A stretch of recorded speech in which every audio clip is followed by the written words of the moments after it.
business to make time for our spiritual life, specifically on the Jumu'ah on Friday.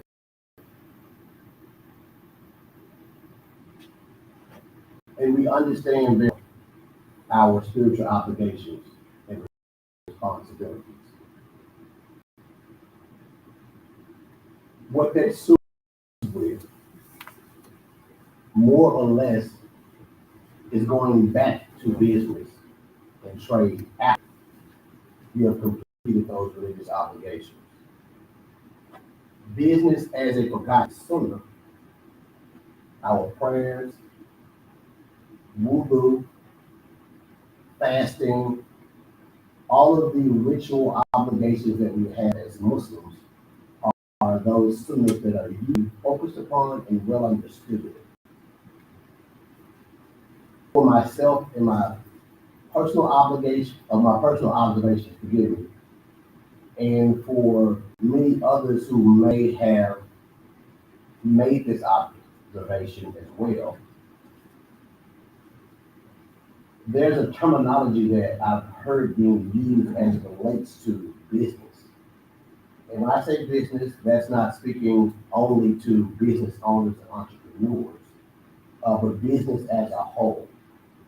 There's a couple of words in Arabic that cover it, but one of them is buyu, for trade, or ijara, for work. There's a terminology that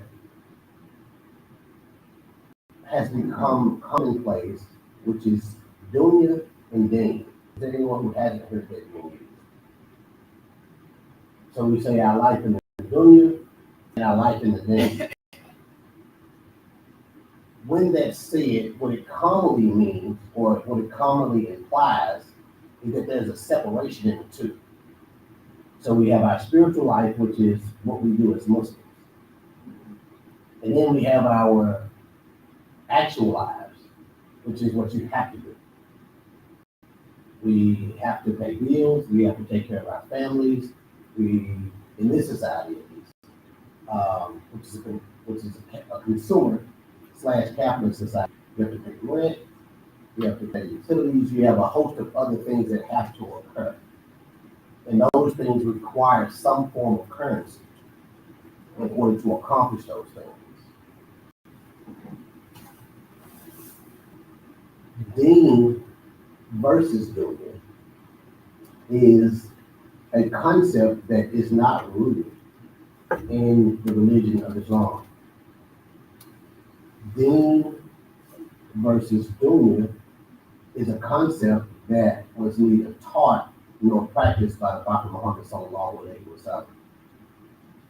In the seerah of the Prophet Muhammad sallallahu alaihi wasallam, as well as the Anbiya, or the plural for prophets that came before him, these were and always will be one and the same.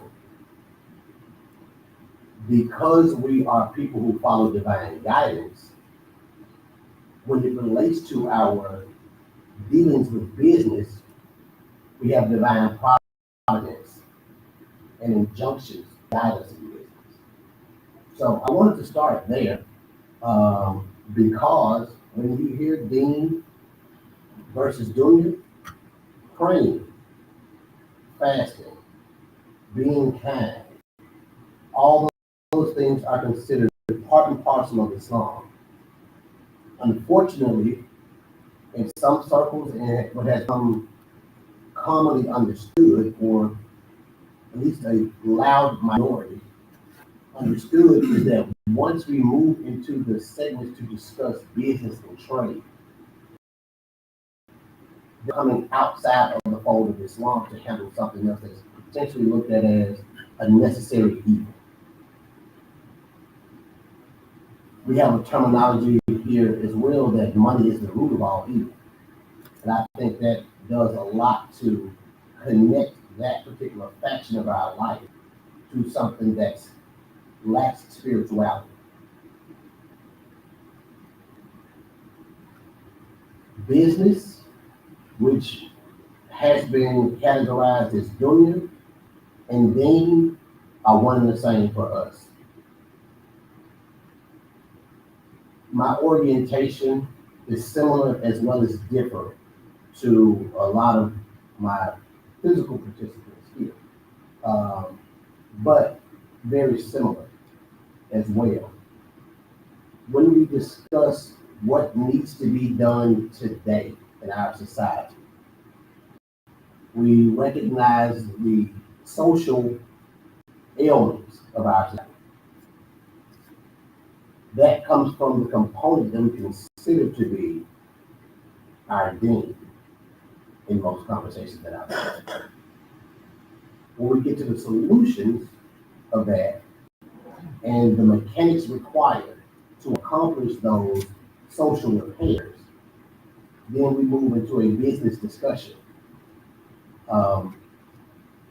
During the time of the Prophet Sallallahu Alaihi Wasallam, we were well acquainted with the social illnesses that existed during his time. And there were a lot of them, so I won't try to highlight one of them, but I'll start with just a couple. And they were pretty severe, far more severe than anything I can think of us dealing with in today's time. The first is, of course, we understand the paganism. The Kaaba was filled with pagan idols, spirituality. The men were burying their daughters alive. The treatment of the poor and the disadvantaged was at an all-time low potentially for historical accounts. And I'll stop there because that's when we get into the first two, the Kaaba being overridden with idols. We know our first principle is Tafiq. And of course, that's a major issue for that society. The second was the men burying their daughters alive. I won't spend too much time on that except to make one point, is some of the rationale behind it. No excuse for it, but the people of that time saw that as a shortcoming from a socio-economical perspective as it related to daughters. So that was a very egregious behavior rooted into something that wasn't dealing with the spiritual aspects of their lives. Does it make sense? Anybody? I just want to make sure that was my observation as I look at this at the history, the seerah of the prophet, that mental behavior or that mental activity, which was the burying of daughters alive, it didn't have much to do with how they felt about women, specifically their daughters. And again, it's not to defend or protect the behavior, but to highlight why. That was a socio-economical thing. To have men, children, meant to be able to have wealth. So there's another element of illness that they were dealing with. And that's something that has existed in before just the beginning of time, and we still deal with it now. Well, the Prophet Sallallahu Alaihi Wasallam demonstrated how to manage that issue as well. He eradicated eventually in his mission, he eradicated the idols in the Kaaba. But that's not all he did. He also eliminated those social economic illnesses that were existent in pre-Islamic Meccan society. And we generally call that the Medina period, if you're reading the Quran or the history, or the Medina projects, as we in contemporary time look to solve our own problems. It's usually called either something in the neighborhood of Medina project or an Ansar, which were the Muslims who assisted the Prophet Sallallahu Alaihi Wasallam, radiallahu ta'ala, and for the Ansar, who he met when he fled from Mecca to Medina. In Mecca, and as he made it to Medina, 13 of those years were on Tawheed, because that's the most important principle. Understanding that we were all created by the Supreme Creator, Allah Subhanahu wa Ta'ala, and that there's only one, is the foundational principle. Without that, you don't have any.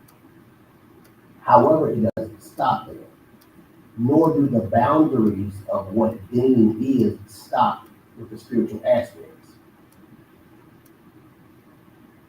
I was at an event yesterday, and I heard it again. I hadn't heard it in some time. So this particular Talim is something that's set on my heart for some time, and I didn't know if this is what I talk about or bring to our attention.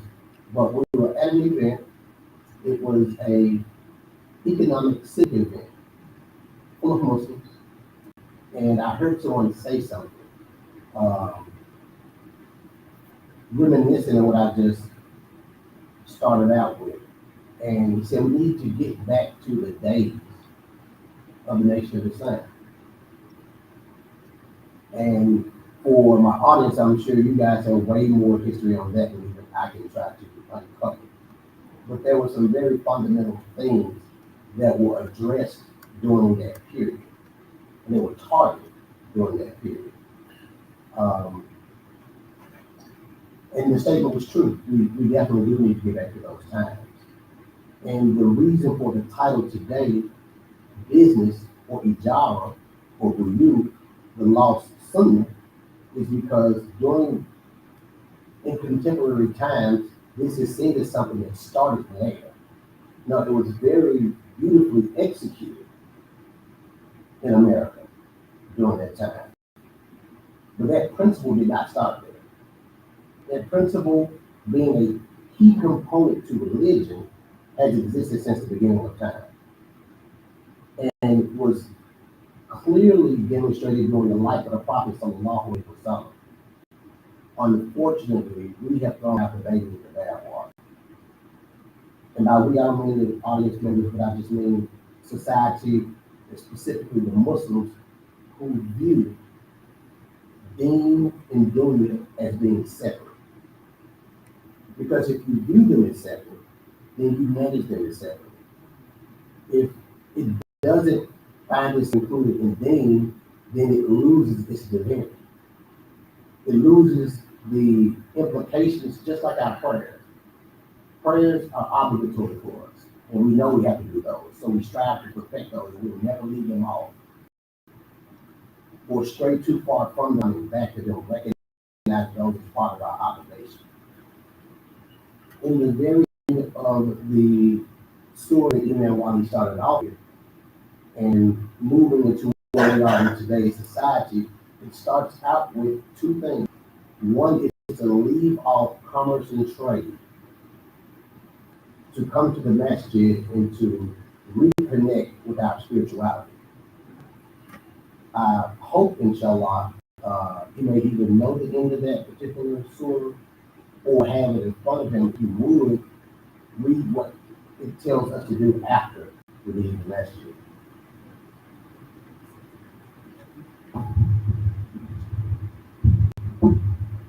As-Salaamu. Alaikum As-Salaamu.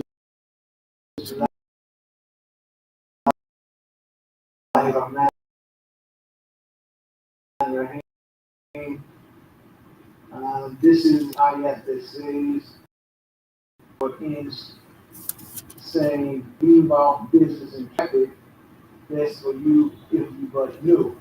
That's ayat 9. Ayat 10 says, and when the prayer is finished, then may ye disperse through the land and seek the bounty of Allah and celebrate the praises of Allah often, without extent, that ye may prosper. No further? No, sir. Nothing. That's fine. Alhamdulillah. So with our religious obligation, we also have social economic obligations that are part and parcel of our religion. At the end, it gives us not only the permission, but a very polite obligation to go back to the things that we have to do to take care of ourselves and our family and to build our community. Those things don't occur without a certain amount of sweat and toil and those things come by way of some form of business. So I want to make, I have a couple of ideas that I would like for anyone here to read and just give me your feedback or your perspective on these particular ideas. I have some ideas. I'll start with the ideas first, and then I have a couple of ideas.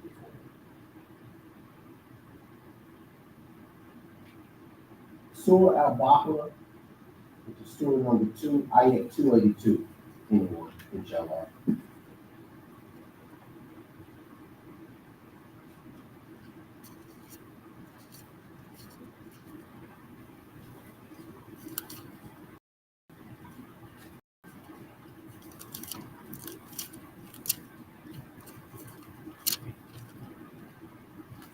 $182, brother. Assalamu alaikum. 2, Surah 2, ayat 282. Bismillahirrahmanirrahim. O you believe, when you deal with each other, the transactions, borrow, future obligations, in a fixed period of time, reduce them to writing. Let it scroll, as let it scribe, write down, faithful, and between parties, but not prescribe between two writers as the law has. So let him write, let him who incurs the obligation, the liability, dictate, but let him hear his Lord Allah and not diminish all of what he owns.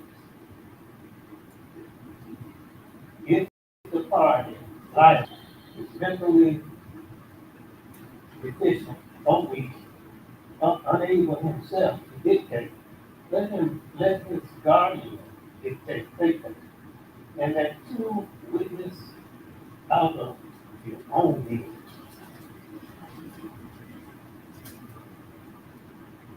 And if there are not two men, then a man and two women, such as ye choose. So, such as ye choose for witnesses. So that if one of them errs, the other can remind him. The witnesses should not refuse when they are called on for evidence. Disdain not to reduce to writing your contract for a future gift, whether it is small or big.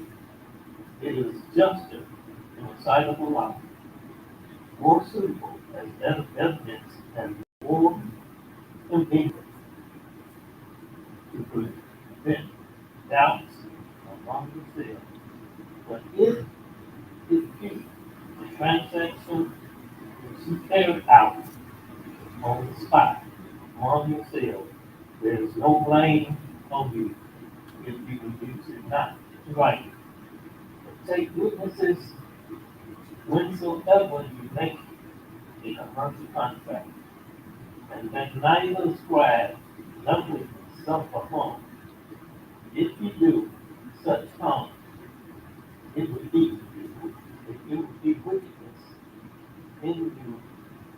So fear Allah, for it is Allah that teaches you, and Allah is well acquainted with all things. Thank you, Brother Amir. So, who's speaking in that ayat first off? Because we know we have some where the prophet, some long some saying something, or some that are directly from Allah subhanahu wa ta'ala himself. Who's speaking in that particular ayat? Allah subhanahu wa ta'ala. And how do we determine that?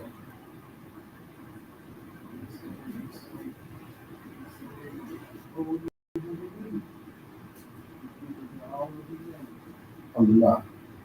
It says, oh, you believe. So it's a direct statement from Allah subhanahu wa ta'ala to the believers and the readers. Typically, when the Prophet sallallahu alaihi wasallam is saying something that's listed in the Quran, it will start to say. So it's Allah giving a command to the Prophet sallallahu alaihi wasallam himself. So the Prophet's statement, yes sir. Ayyuhalladheen, yes sir, alhamdulillah. Uh, say unto the people and say unto someone. So it's the prophet making a statement, but it's definitely inspired by Allah subhanahu wa ta'ala. But as you know, Wali said, when it says, oh, you who believe, so it starts directly into the statement. It's Allah subhanahu wa ta'ala. It's direct revelation to us. Now, understanding the topic of the Talim, what does this address? Is it, and we'll keep them in two separate categories from now. Dunya and Deen, or Deen and business. What's being discussed in this particular ayah? It's business. Alhamdulillah, right? So it's business that's being discussed, and this is directly from Allah subhanahu wa ta'ala, telling us how to conduct business. And were business not important, were it not a part and parcel of our religion, would these ayats be in the Quran? Because we're not in the hadith yet. We'll get there. Those are the sayings of the Prophet Muhammad sallallahu alaihi wasallam. But it starts out in the beginning of the Quran, and there's a lot more to that than just that particular ayat, giving us the instructions on how to conduct business, when to construct business, how to erect a contract amongst each other, clearly establishing business in whatever shape or form it's allowed for us as part and parcel of our religion. There is no separation. Yeah.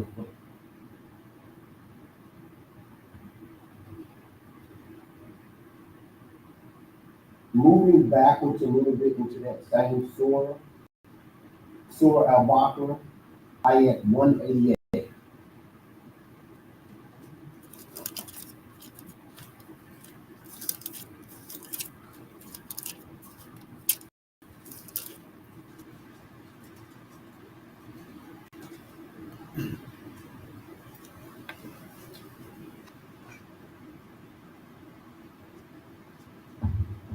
As-Salaamu. Walaikum salam wa rahmatullah. Yes, sir. May I read? Yes, sir. Yes, sir.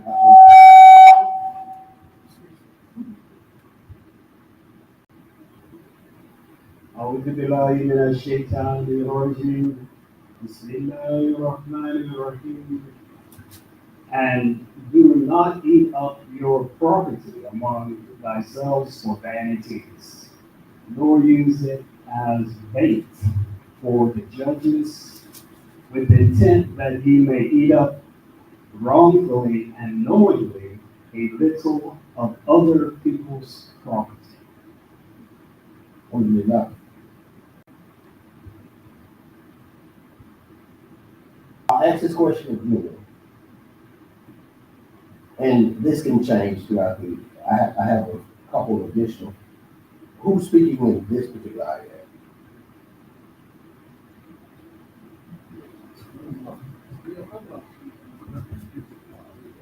Alhamdulillah, exactly. But some of them will come from the Prophet. I wanted to make those distinctions because you'll find some where it'll say Ayyuhalladheen, like the brother mentioned, which is always Allah speaking, but that'll be directly from the mouth of the Prophet himself, sallallahu alaihi wasallam.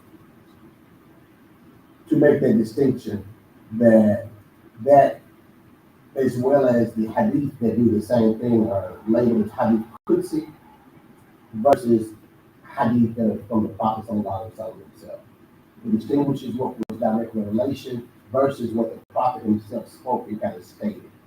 And I only make that point to illustrate where these injunctions come from.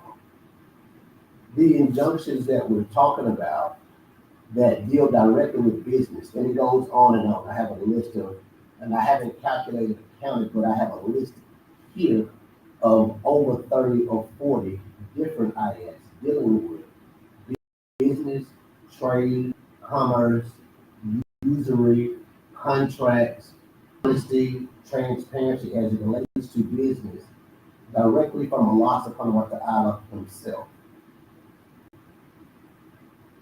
Biz the lost sunnah, the fact that we can have a concept of dunya versus deen as it relates to those things is something that was never taught, never supported, but actually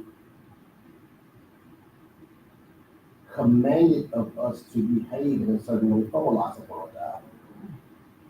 So not only is business as a component of our lives a forgotten sunnah, the act of working together and doing business together is an injunction upon us in whatever ways that we are able to accomplish that goal.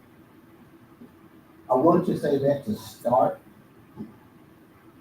alhamdulillah, before starting to set the tone for the rest of the discussion today, which we go to the hadith.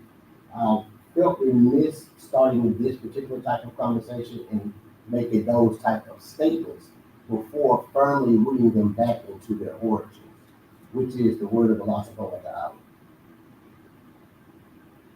In their historical context, which long dates any contemporary implementation of them. Alhamdulillah. So thank you for your participation as it relates to that. The Prophet sallallahu alaihi wasallam said, "The truthful and the trustworthy merchants will be with the prophets, the truthful and the martyrs." This was reported in Sunan at-Tirmidhi, the hadith directly from the Prophet sallallahu alaihi wasallam, enjoining trust and honesty in business dealings, and to elevate one's status to lead to long-term success. He likened the truthful and honest merchant or businessman with the prophets themselves and the martyrs, those who died in the cause of Islam or pre-Islamic prophethood. You know, all of the prophets were Muslim. But he associated them with giving the importance to business and trade. So why do I choose this topic and why do I spend so much time in this discussion?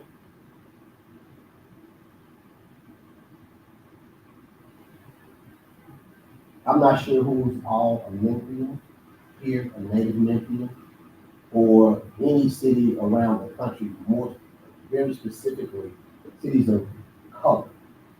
I think the acronym for that now is BIPOC, Black and Indigenous People of Color. Anywhere you go throughout the country, our country, you see some of the exact same issues existing in those places. The only thing that typically changes is the dialect. Anybody, just one issue that we notice from our own Memphis community that we like to see eradicated or minimized. Anyone? It's anything.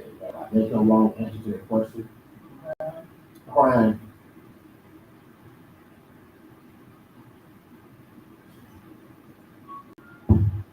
As-Salaamu Alaikum. Wali, wa rahmatullah. Crime encompasses so many different facets of our society, everything from traffic violations to more serious ones, robbery, killings, murders. So, but yes, crime, I think, would be at the top of the list because people want to feel comfortable and protected in their society, in their homes, and so forth. So I would put crime at the top. Alhamdulillah. And you're correct. So that's a very broad thing, and I alhamdulillah, that was what the first one that was mentioned. Taking and compartmentalizing crime down to those things that you mentioned. And although there's a wide breadth of what they could be, the ones that are most prominent and most frequent tend to be economic crimes in some shape, form, or fashion. The robberies that you mentioned are usually linked to a lack of what? I didn't hear somebody. Funds, right? This is not the so again, say it again what I'm saying. I said, spend funds for society, but that's funds on the criminal mind. Correct, yes, sir. I mean, when you look at the majority of the people following on money, the majority of society, and interviews, the new active hand for black individuals and the other part of it. But in those societies, I mean, you have poor, hard-working people in those societies chasing the dream of economic freedom on whatever level their education and their effort has them on. Then you do the people who are not investing. And so, if I'm a criminal, I'm not invested in that. I'm investing in taking what I want from you. I can't blame that on mama. I can't because you give me an excuse to take your pocket and feel good about it, but kill you, and I don't feel no pain, so I can hurt you because I don't feel pain. I don't feel contact. Until 4 walls of incarceration or 4 walls of grave brings all that back to my mind. And just if you're talking, that you having a conversation about business and understanding that, not putting your hand on the scale when you're weighing stuff. I mean, I can see how that would be high in the eyes of the prophet because so much honesty is involved in dealing with people who deal with money. Too easily, a pound, I give you a pound, and 3/4, put my finger on the scale, and then you got 2 pounds of beans, so I can get that extra money. Now, you said do this, so I can see where, you know what I'm saying? Yes, sir. That concept has been corrupted by the shaitan. Now when you say do this, we're thinking about how can we take from each other, Yes, sir. as opposed to building it up on faith of the deen, which is the faith of the Quran. Sister Brenda, any other questions?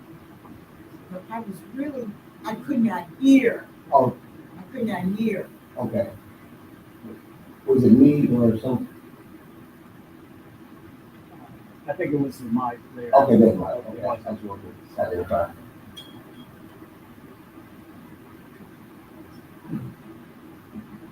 Okay, sorry, I thought there was a question. I didn't want to skip that one. Yes, sir. Assalamu Alaikum, As-Salaamu, wa rahmatullah. If I could add on to what the brother just elaborated about the criminal element and them not blaming their parents or their environment. If I heard it correctly, I would just like to say that parenting is greatly neglected in our society. And the reason I say that is because from the cradle, if we're not given those fundamental things that we need to be right in our communities as we grow older and reach the age of accountability, 12 and beyond, where the parents are there to guide their children. There's going to be a continuous flow of criminal mindedness. And it starts at home, and if Allah is not uh, in the home, Allah subhanahu wa ta'ala is not in the home environment, then this criminal element is going to persist. It's not going to evade. So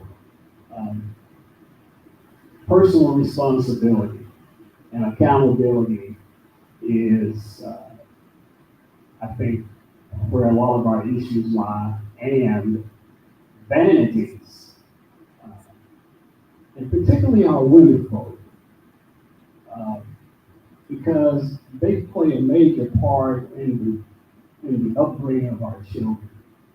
Uh, if they're into vanities, the children are going to be into vanities. When I say females being into vanity, I'm talking about uh, accessorizing their look with uh, eyelashes, additional eyelashes, fingernails, uh, hair, you know, and hair is overrated to me personally. I think too much emphasis is put on hair, and you see that, and the way they color it, the length of it, and I think all of that goes back to uh,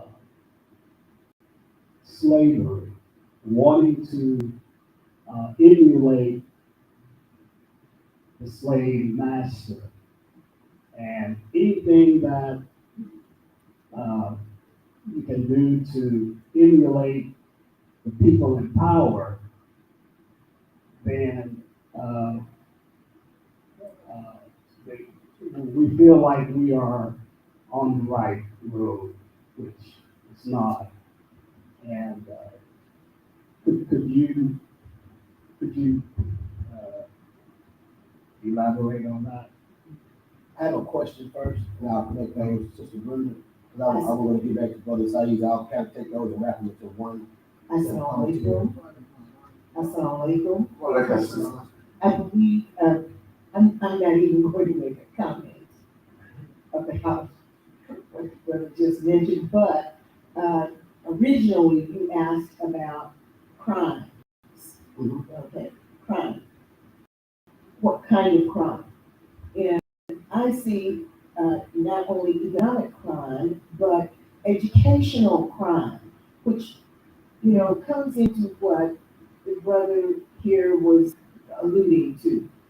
And again, education is wide, not just institutionalized education, but education of life, of who you are as an individual and your place in the world, and so on and so forth. That's all.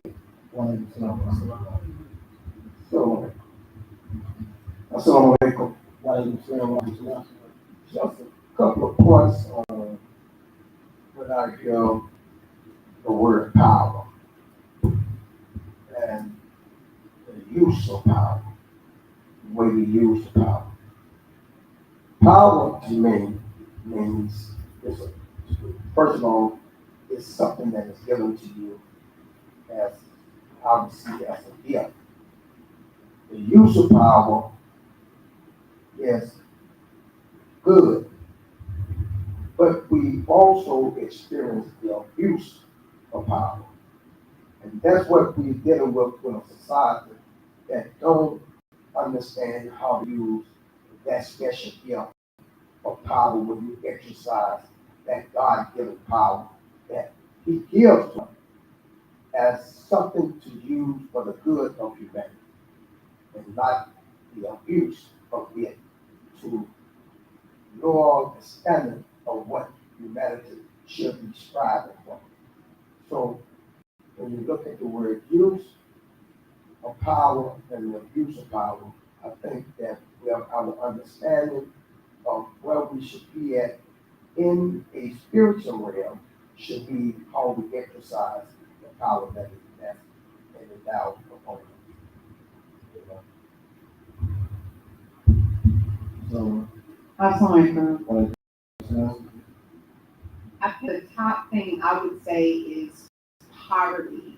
Poverty encompasses, you would have increased crime rate, you would have homelessness, you would have increased health issues.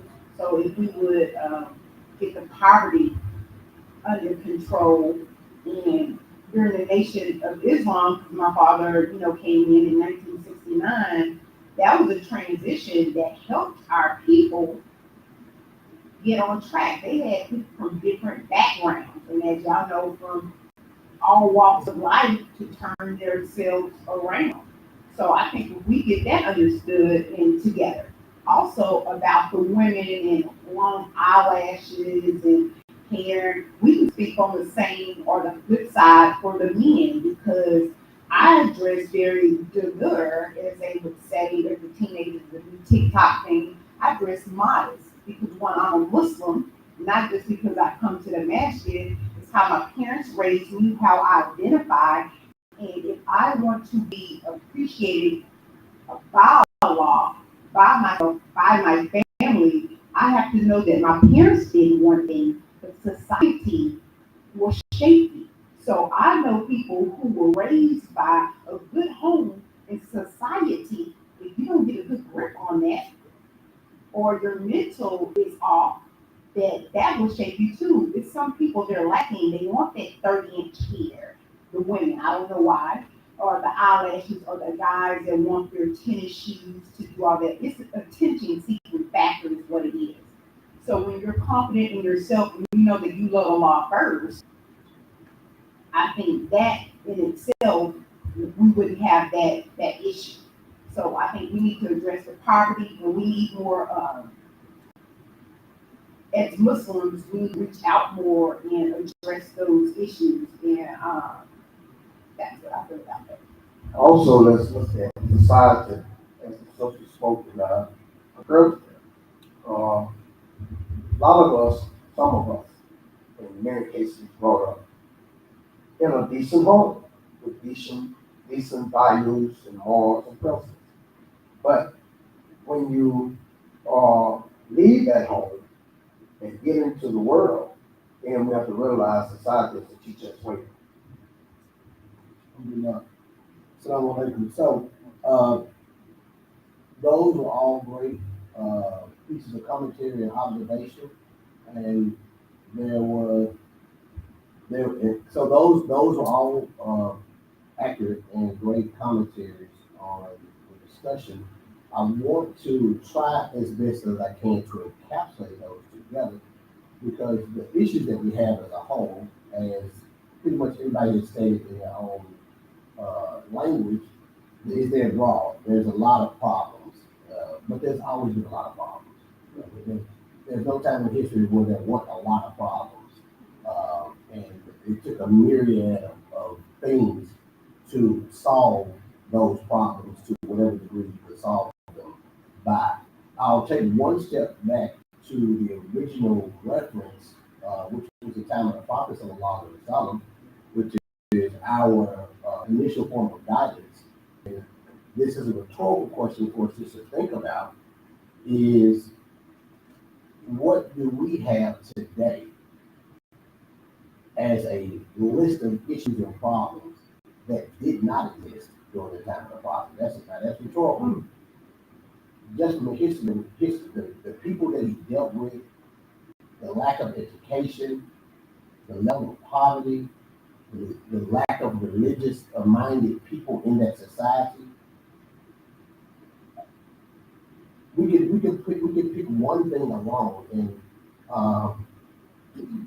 me and my wife were having a conversation about this morning, as I guess I was getting ready to do this Talim, but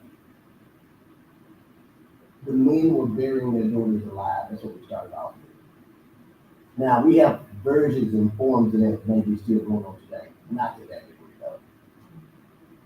So the Prophet Muhammad sallallahu alaihi wasallam, and I know I don't have to say this amongst us,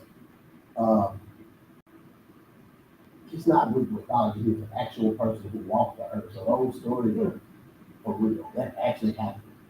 So that Sumaya, one of the early converts to Islam, she was killed by one of the Meccans by him forcing a spear into a very unsavory place of her body, killing her and then killing her husband. That was what he inherited. The same thing that we have and we're discussing today is what he used to solve that problem. A miracle all in within itself. But that was the Quran. Those were the ayahs that we referenced. That was in the time of the Prophet. That was his guide to solving those problems.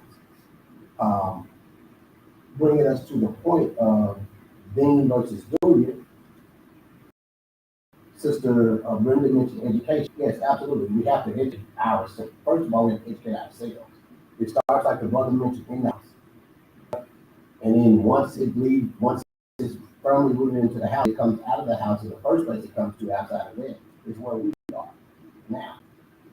For those who have accepted those wisdoms and the Dean of Islam to then come together amongst each other and discuss what the strategies are to take what we found for ourselves and that to a community discussion.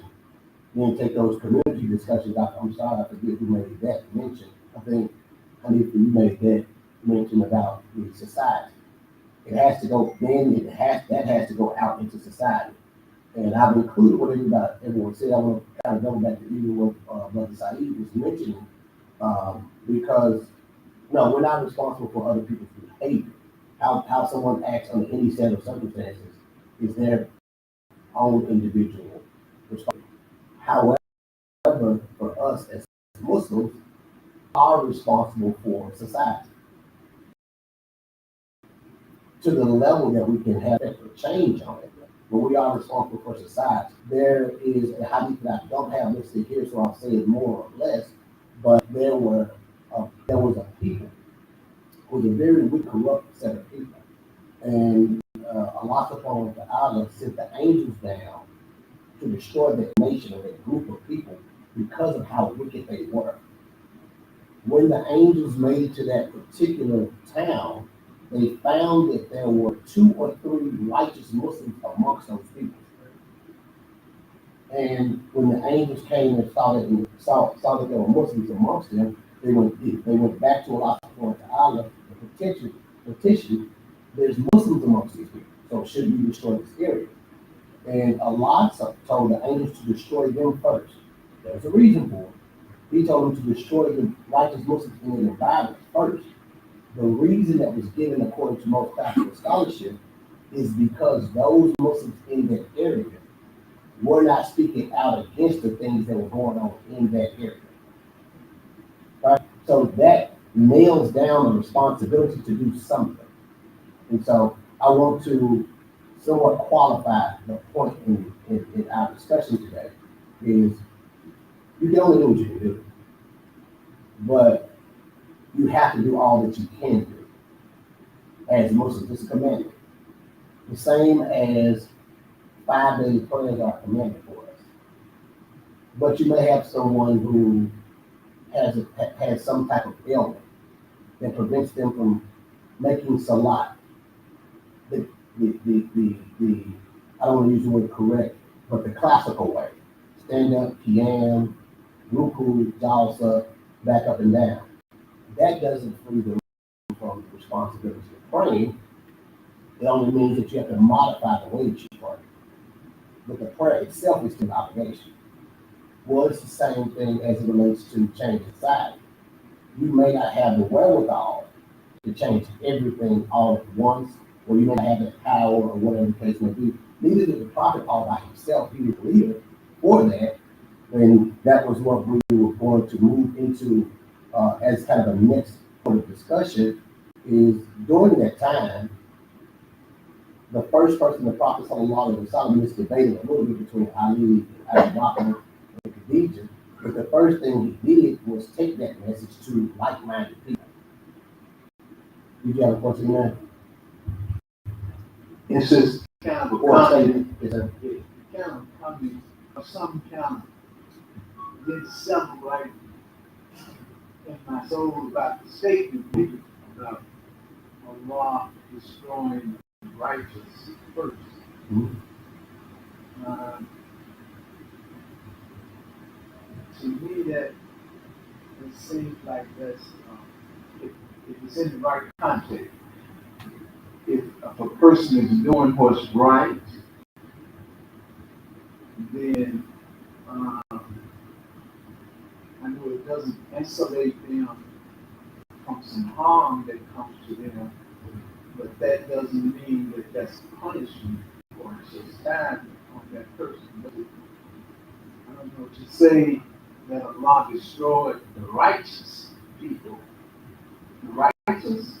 Well, so for that particular hadith, understand the angels considered them to be righteous. Allah didn't call them righteous.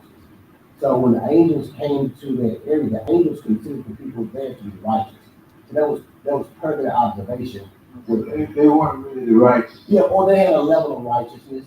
They did certain things, but they were willfully neglecting other things. Is the commentary for that particular reference. So I do get your point. No, sir. That Allah hadn't classified them as righteous. When the angels came to that place, they saw what they considered to be people who were righteous by their observation. And they took that back. So the common tafsir for that is that they were good people to a level, but they were willfully neglecting another set of responsibilities. Not outside their willpower, but within their willpower. And what was understood from that was a warning to us not to be willfully neglectful. And that particular hadith usually ties in with Surah Tafiq, where it says, "Woe to the neglectful person who does his prayers." So for that was the commentary and understanding for that, the same as Surah Ma'un, for those who do good deeds to be seen of men, but neglect the neighborly needs. So they may on the surface appear righteous, but if these particular things that are within your powers are not being executed, it can call this a question. We have a question or a comment? Yes, sir. Assalamu alaikum.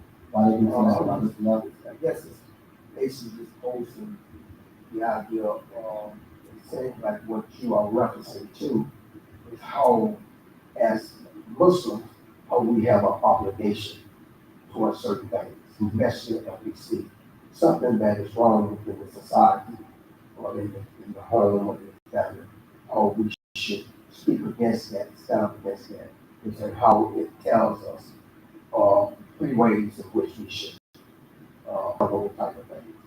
So it sounds like to me that's what you're referencing. Yes, sir. But I do understand your concern, man. Yes, sir. As-Salaamu alaikum. Inshallah ta'ala, as Mr. was saying, as the brother was saying, first of all, we don't have Hayya Salam, Hayya Salam. I like people start their own spit out abroad. We don't have the Salam, we don't have the success understanding, as though I begin and fell short. About the Muslim, as you spoke of, the Milan, the Muslim don't want to work, do something for the sake of Allah. The Muslim, Allah will be the one true in faith.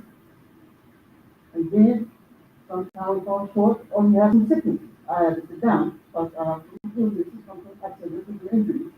And I don't mind sharing what you said, when he made the Fara'ain is the father of the Salah.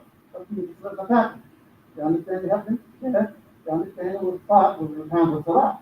But I had to rest. So I didn't answer the brother. They went on, alhamdulillah. And I'm proud that I understand that we can do because I couldn't because of my body.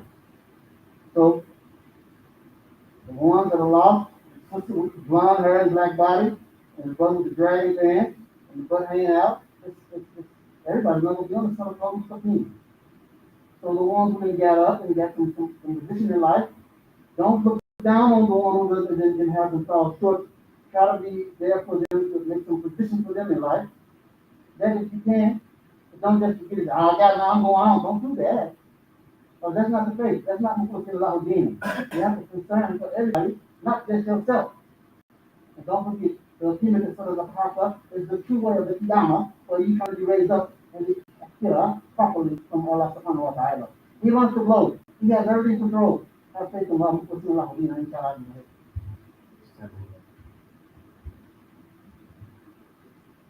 As-Salaamu Alaikum. Wali, Islam, Brother, if I could go back to the original question you asked, what do we have today, as opposed, what the people during the time of Prophet Muhammad sallallahu alaihi wasallam, the problems they had as opposed to the problems we have, and I would say they had less vanities as opposed to today. Today we have more vanities than the times of old. As-Salaamu Alaikum. And so that question was asked to give us an opportunity to reflect on our problems that we have in today's time. And the reason for that is, if you look at them without any context, without any historical references, they will always and probably always have seemed overwhelming and impossible tasks to overcome. And so that's why I made that request for us to reflect on that. And we have a level of vanity, I don't think, that can rival, that's male and female. So I'll go on record for saying that. We have a level of vanity and pride in today's time that is hard to compare to any other time. Not impossible. You find times when in history where even they would rival today's American society with lewdness and kind of rank behavior. That's kind of always been the issue of the day. And everything that we can in recorded history, everything that's mentioned by the prophet and verified is a true account in history. There's always been something. I mentioned that time because the overwhelming nature of it, at least in my own historical reference, is probably as empowering as you could think of. The time of the prophet. It's only one person, listen. I mean, he's guided by Allah. He's still a human being. And he's still surrounded by a society that's the complete opposite of what we now have here in front of us. So that's the Quran, that's the Hadith, that's the history. His society was completely counteracted to that. And himself and the Muslims during that time were direct targets from not only the society, even family members. And we've all experienced it to some extent. No one has to raise their hand for this one. I don't think we have had a Abu Lahab in our family. And he was such a treacherous person that he's one of the only people that were mentioned by name. Well, he got a nickname. I gave him a nickname, Abu Lahab, the father of life. But that was the prophet's uncle. And they would put thorns in his path as he walked. They tried to conspire to kill him. And these were all the things that he was dealing with during his time. The men, even though he did make the connection to business or a socio-economic reason and rationale for the killing of the daughters, were actually burying them alive. Meaning taking them in from living to killing. Our times aren't quite that bad. We do have things that are unique for our time. I make that reference to remind us that there's nothing impossible about our task. It's difficult, but that's what a lot of people say. You would probably say believers, you really test. So it's hard. It has to have this level of difficulty to it. That's what the test is. And our entire life is that. Our individual lives, and then our responsibility goes outside of I'm very interested in commentary on that particular hadith, so I won't mention it again. I'll make a slight reference to it. But to our individual lives, but then we have a community responsibility, which is what that particular hadith was to point to as well. That we're not safe and saved and finished with our job once we get our families intact. Because then after your family, we're family. We may not be biological, but we are family in Islam, and we are responsible for our biological household first, but then immediately after that, we're responsible for the community. And that's a responsibility, it's not an optional thing. And I think that's what that particular hadith was alluding to more so than anything else, which is why we're here today. But to make that as a reminder and bring, and I know I didn't have to do that for us, but I'm amongst family and my uncles and aunties who brought me to this point. But to remind us as well as those outside of us that this is our rendezvous point. So if things ever get, for anybody who's in the military, I wasn't, I'm an IT guy, so I have to admit that we kind of ate the word rendezvous point. And the BIPOC was black, indigenous people of color. That's the new terminology that's used in corporate environments now to include us or to recognize not just Black Americans, but indigenous, Native Americans, and other people of color who are kind of living and dealing with the same types of systemic exclusions and stuff like that. That's the category for it. But to remind us and get us to our rendezvous point, because before the prophet Muhammad sallallahu alaihi wasallam, there had been prophets before him, and they had executed their tasks up to the point where they were able to. And society became a more religious society during that time. But as time passed, and in between prophethood, they went back to the same level of corruption and crime and illness that they originally were at first. In some cases, even went beyond that. And beyond that. And for us, we know that the Prophet Muhammad sallallahu alaihi wasallam was the last of the prophets. And the Quran is the last of the books of guidance. And he protected that. So the ayats are as they were during the revelation of the Prophet Muhammad sallallahu alaihi wasallam. The hadith, those that are Shaheed and recognized, we know we can verify that going back to a statement actually made by the Prophet. So in our rendezvous point, which is where we are, society is going where the society is gone.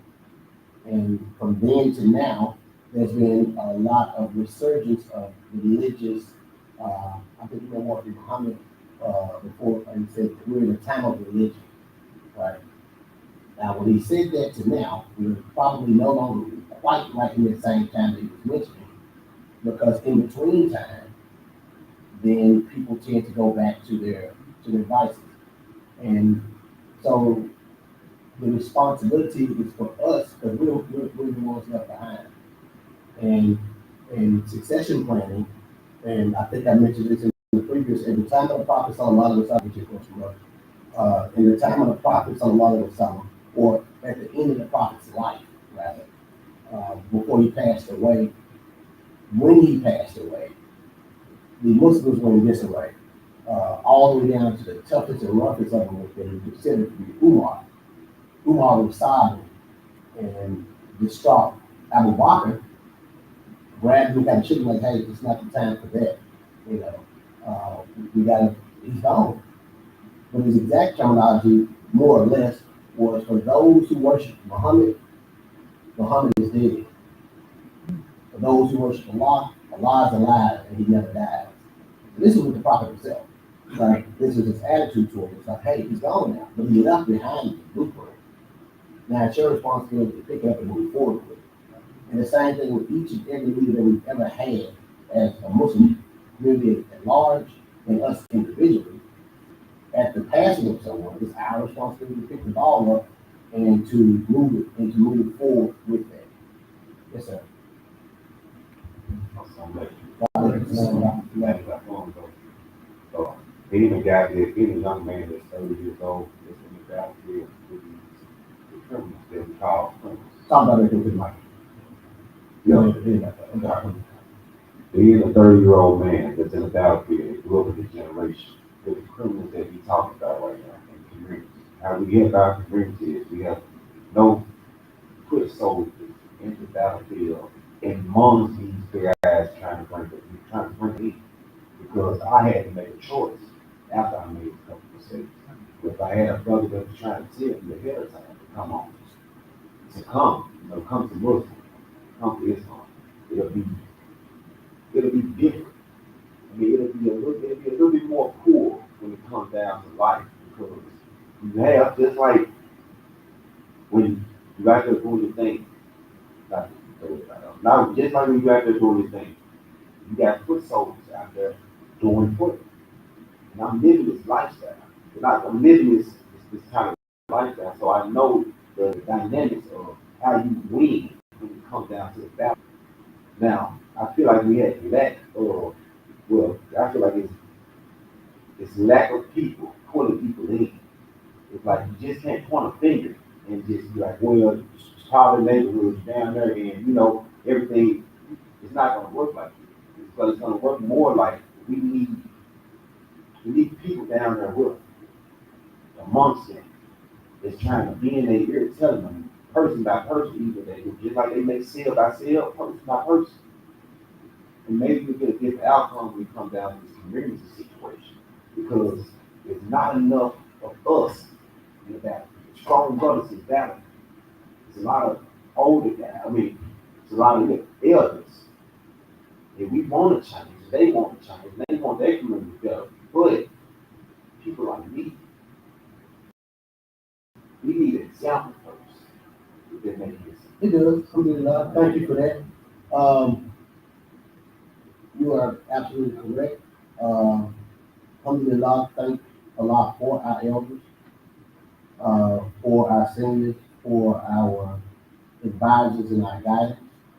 Uh, that role and responsibility is definitely ours. I say ours, but I have to include myself. Uh, I'm a little older than 30, but I think I still got a little kick in my legs a little bit, and so that gives me responsibility because I still have that. So with your statement, I want to move back one step and keep you on time, man. I probably already passed it. So how much time do I have left? Can I have? You can take whatever you need. I'll bottle it into 5 minutes, inshallah, to get a couple stopping point. But what's your name, my friend? Alfonso. So to your point, and I thank you for that because that was a point that I wanted to be able to connect to without me stating it and not being somebody else's thought as part of the process. There was a question about the people. There was a statement about the people in this day and time and how unruly those people are. And so I want to make a statement or a reminder for those who know, and a statement to those who may not have known. In the story of the prophet, a couple of his closest friends were the adversaries to the Muslims initially. I mean, staunch adversaries. So we're not talking about having negative things to say. We're talking about, if you take Umar, for example, who wanted to end the prophet's life and became one of the strongest of the Muslims once he came into Islam. We have another two, and I'll mention those with no commentary, Khalid bin Walid. I mentioned Khalid bin Walid because Khalid bin Walid actually fought in one of the wars against the Muslims and was responsible for the chipping of the tooth of the Prophet ﷺ in that battle. He eventually became a military leader for the Muslims. And I'll name one last person who is very appropriate to today's time and our current environment. We're not on the battlefield officially at this point, but we are out there and what's very much so a battlefield. Abu Darda. Abu Darda was what's called a waylayer, is what Islamic terminology uses. What that means is that's what he was. He robbed the caravans as they would go back and forth. And so if you could think about this in the context of then versus now. Nowadays we got a lot of robbers. Still. They have guns, right? Really big ones, a lot of them. They walk, you see them all in the city. Could you imagine someone robbing someone with a sword? See, it's a lot different. So that means he was a lot rougher and tougher dude before he took shot. Because he has to pull a sword out. He can't pull a gun out. You have to get all the way up on someone and risk yourself being harmed. And that was his occupation. When he came into his, he eventually came into Islam. And what you're talking about is what the Prophet ﷺ committed himself to, and we have to commit ourselves to. And again, becomes our responsibility. That those who should be in the environment, I come from an environment as well. That's where I came from. That was my environment in the Shaheed for the days of ignorance. So I have a pretty solid understanding of the frame of thinking and why people think that way. And a keen aptitude for those who will change in a lot of those ways. But Abu Darda eventually became Muslim and became also the staunchest of Muslims. So we're dealing with the same set of circumstances for the most part. We're dealing with the same environmental, and that's why in the Quran, when it mentions anything, talking to the Prophet, and it's talking to us as well, it says, did you not see the people of, did you not see the people of, and it continues to repeat that process to tell you to look back, because that's a blueprint to you, largely. Some minor points may change, which require our intelligence to apply what happened before us.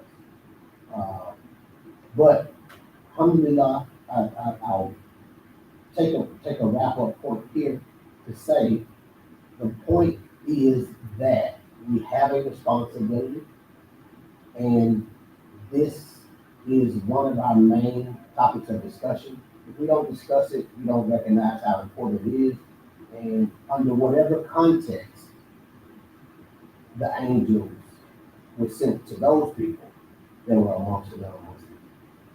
I don't want to be amongst that group should allow us in some type of calamity to us.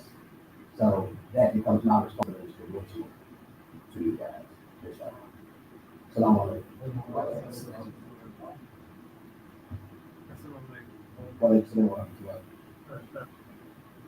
Before you go, I'm officially gone. So I know I went way over time. So I'm still here for as long as you guys are here. Anybody who is with their watches. Yes, sir. Let us go out with some dua, but before you close this official, Yes, sir. you got something? Well, I just wanted to mention an observation that you mentioned about Israel and about the time when the prophet was in Medina, and then it took, and he taught Tawheed, 13 years on Tawheed, you know, and why that was so important.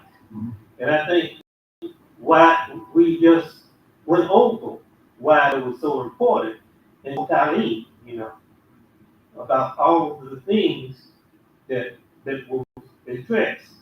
And if we take that important, we see how important that point is, then it's the same thing, the same blueprint like you mentioned.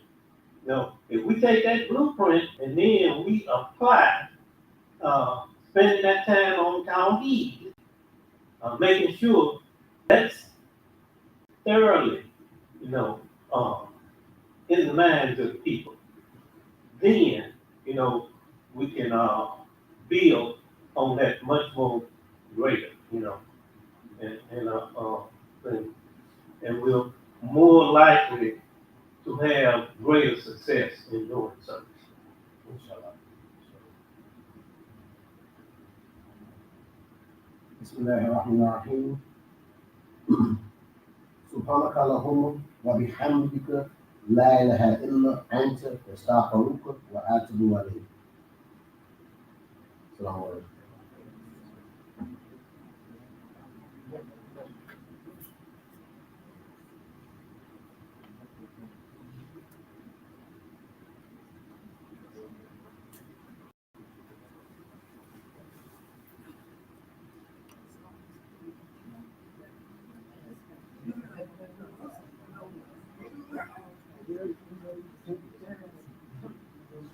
This is yourself right. There you go. Oh, you just jump up like